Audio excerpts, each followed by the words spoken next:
اومد اونها رو تثبیت کرد و در واقع حافظ همون اصول و حافظ دینهای گذشته است. به همین خاطر قرآن کریم میفرماید و انزلنا الیک الکتاب بالحق مصدقا لما بین یدیه من الکتاب و مهیمنا علیه. ما کتاب را یعنی قرآن را بر توی محمد صلی الله علیه و آله و سلم به حق نازل کردیم، مصدقا لما بین یدیه من الکتاب. این قرآن تصدیق کننده کتابهای جلوتر و قبل از خودش هست، تصدیق کننده تورات هست، تصدیق کننده انجیل هست. قرآن وقتی که اومده تورات و انجیل رو تایید کرده، گفته این تورات و انجیل از جانب خدا اومدن و اینها برای این اومدن که خداوند به تنهایی عبادت و پرستش بشه. هرچند خب تورات و انجیل دستخوش تحریف شدن که ما در این زمینه سخن خواهیم گفت.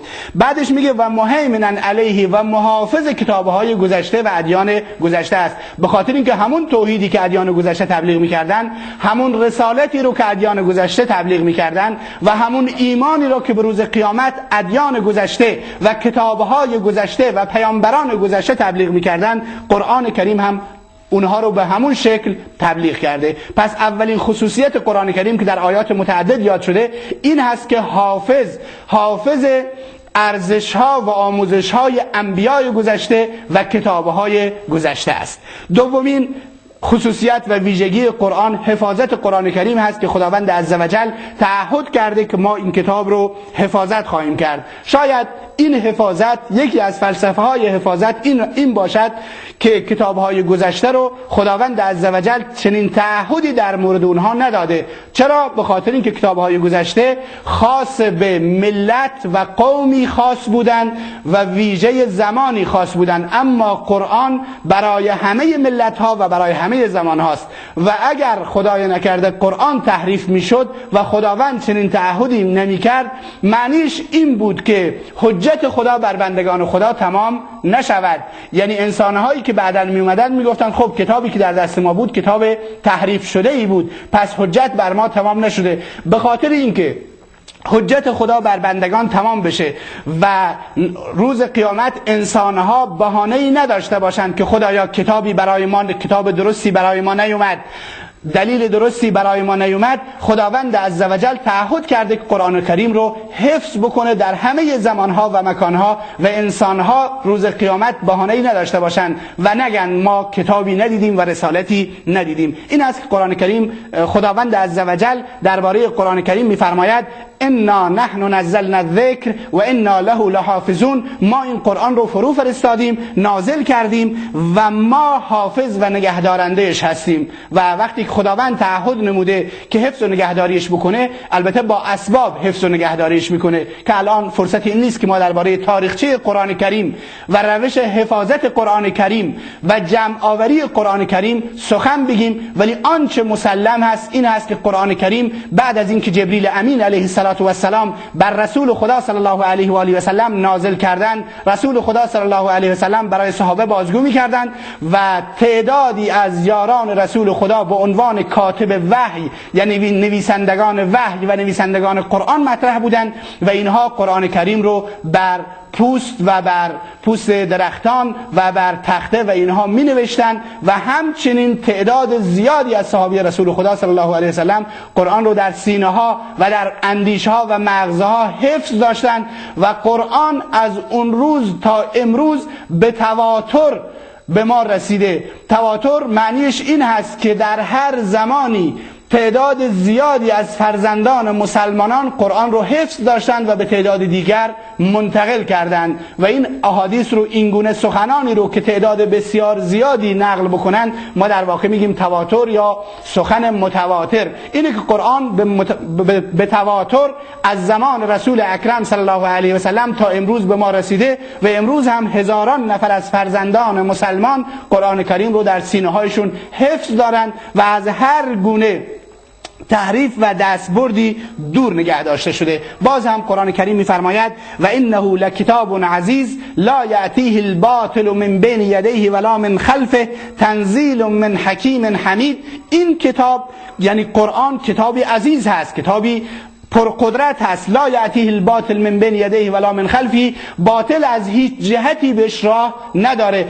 امکان ندارد که کلمه ای در قرآن کم بشود یا اضافه بشود. تنزیل من حکیم حمید، این کتاب از جانب خداوندی که حکیم است، با حکمت هست، حمید یعنی ستوده شده است، فرود آمده است و نازل شده است. این است که قرآن کریم این ویژگی رو داره که محافظت شده. خداوند خودش تعهد فرموده که من این کتاب رو محافظت میکنم و امروز هم این کتاب به شکل اصلیش در میان ما هست. اما کتاب‌های قبلی، کتاب‌های آسمانی دیگر، همونطوری که گفتیم دچار تحریف شدن، به خاطر اینکه اولا خداوند چنین تعهدی درباره کتاب‌های گذشته نکرده بود. ثانیاً همونطوری که متذکر شدیم کتاب‌های گذشته مربوط به ملتی خاص، قومی خاص و زمانی خاص بودند و اصلا این ضرورت شاید وجود نداشت، چون برای مکانی خاص و زمانی خاص بودند و خداوند در علمش بود که بعد از اون ما کتاب‌های دیگری نازل می‌کنیم که اونها رو منسوخ بکنن. به هر حال چنین تعهدی نکرده و دستخوش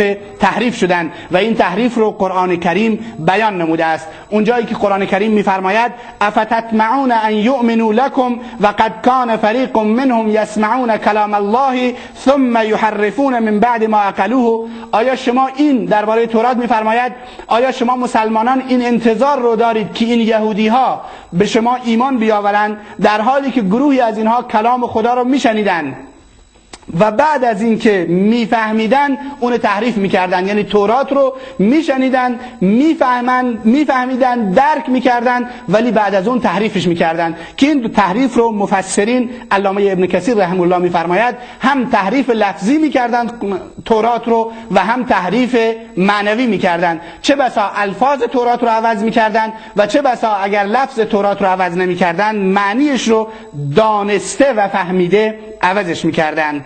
در جای دیگه قرآن درباره یهود میفرماید من الذین هادوا یحرفون الکلم عن مواضعه، کسانی که یهودی شدند از یهودیان کسانی بودند که کلمه ها را، یعنی سخنان تورات را، سخنان خدا را از جای خودشون تحریف میکردند. این تحریف عرض کردم هم تحریف لفظی بود و هم تحریف معنوی بود. باز هم نصارا هم از این دستبرد در واقع باز نماندند و کتاب خدا انجیل رو تحریف کردند و قرآن کریم در این باره میفرماید و من الذین قالوا انا نصارى اخذنا میثاقهم فنسوا حظا مما ذکروا به، کسانی که مدعی بودند که ما نصارا هستیم ما از اونها پیمان گرفتیم که پایبند احکام الهی باشید، اما اونها نسوا حظا مما ذکروا به، بخشی از اون چیزی که بهش یادآوری شده بودند فراموش کردن، یعنی تورات را. بعدش قرآن صحبت میکنه، در آخر میگه یا اهل الکتاب قد جاءکم رسولنا یبین لكم کثیرا مما کنتم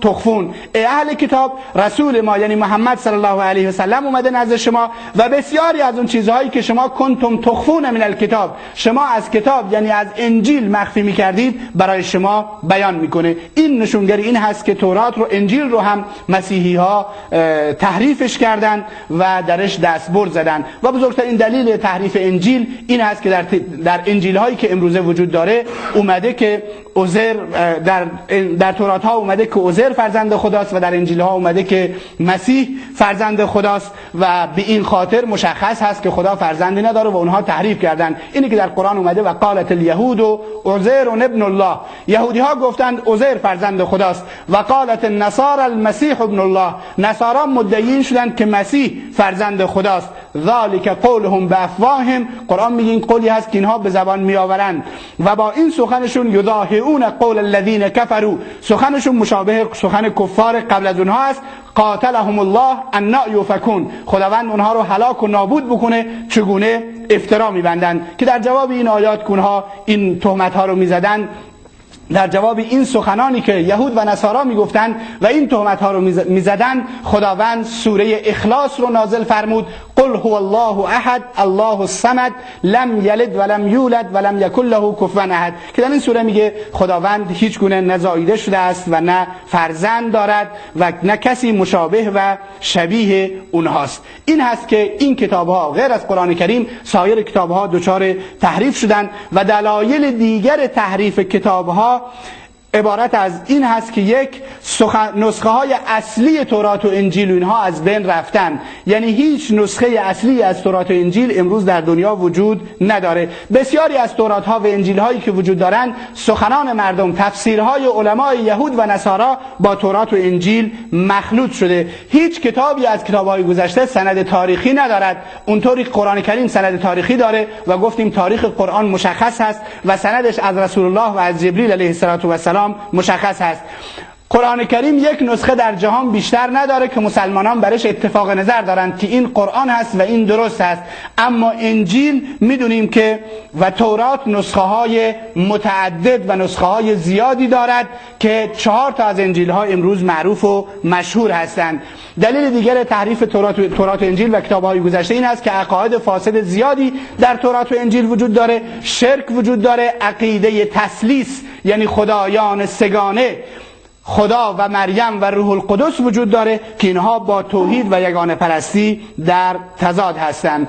به هر حال پس کتاب‌های گذشته تحریف شدند، اما ایمانی که ما به کتاب‌های گذشته داریم چگونه ایمانی است؟ ایمان ما به این گونه است که ما معتقد به این هستیم که اونطوری که در قرآن اومده، اونطوری که در سنت پیامبر اکرم صلی الله علیه و آله و سلم اومده، تورات و زبور و انجیل و صحف و کتاب‌های دیگر بر انبیاء گذشته نازل شدند، اما تورات و انجیلی که امروز وجود دارند به گواهی قرآن کریم و به گواهی رسول اکرم صلی الله علیه و سلم اینها تحریف شدند و از اون شکل اصلیشون و